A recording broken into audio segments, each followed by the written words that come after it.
আজকের বিষয় হলো নম্রতা সম্পর্কে বাইবেল কি বলে সে বিষয়ে আলোচনা করব। নম্রতা কি, বাইবেল নম্রতা সম্পর্কে কি বলে এবং কিভাবে আমরা নম্রতা অনুশীলন করতে পারি। নম্রতা হলো একজন খ্রিস্টীয় বিশ্বাসীর প্রধান বৈশিষ্ট্য। হিতোপদেশ 22 অধ্যায় 4 পদে লেখা আছে, নম্রতা হলো প্রভুর প্রতি ভয়, তার বেতন হলো ধন, সম্মান এবং জীবন।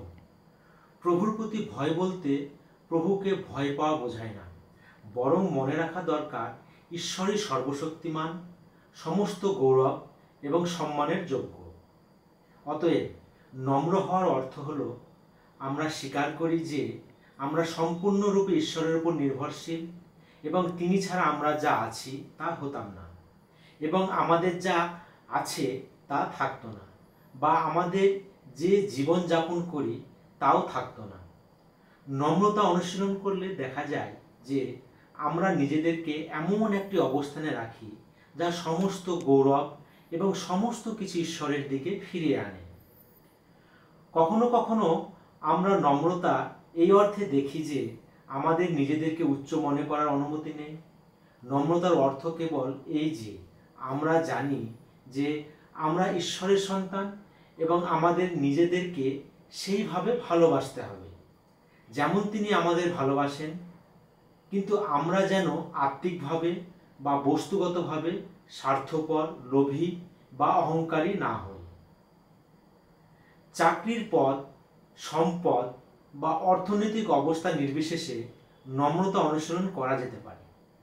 যেমনটি আমরা আগেই উল্লেখ করেছি, নম্রতার বিপরীত হলো অহংকার।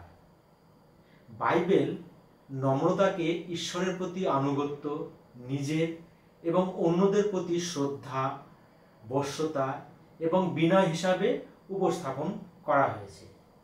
কলসীয় 3 অধ্যায় 12 এবং 13 পদে লেখা আছে, নম্রতার অধিকারী ব্যক্তিরা তাদের নিজেদের প্রয়োজনের আগে অন্যদের চাহিদাকে প্রাধান্য দেন, অন্যদের ভালোবাসার জন্য সর্বস্ব ত্যাগ করেন।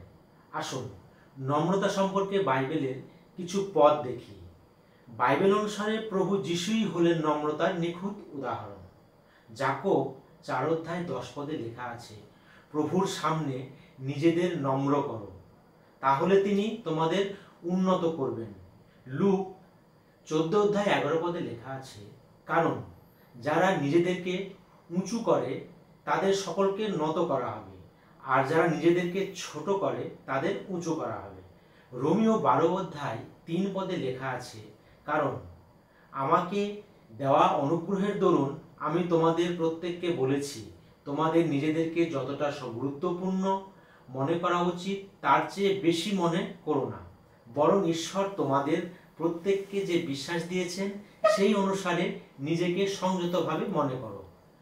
দ্বিতীয় বংশাবলী 7 অধ্যায় 14 পদে লেখা আছে, যদি আমার লোকেরা যাদের আমার নামে ডাকা হয় তারা নিজেদের নম্র করে, প্রার্থনা করে, আমার সন্ধান করে এবং তাদের মন্দ পথ থেকে ফিরে আসে, তাহলে আমি স্বর্গ থেকে তাদের কথা শুনব এবং তাদের পাপ ক্ষমা করব এবং তাদের সুস্থ করব। তাই আসুন আমরা বাইবেলের বাক্য ও প্রভু যিশুর আদর্শ মেনে নিজেকে নম্রভাবে গড়ে তুলি। আমেন।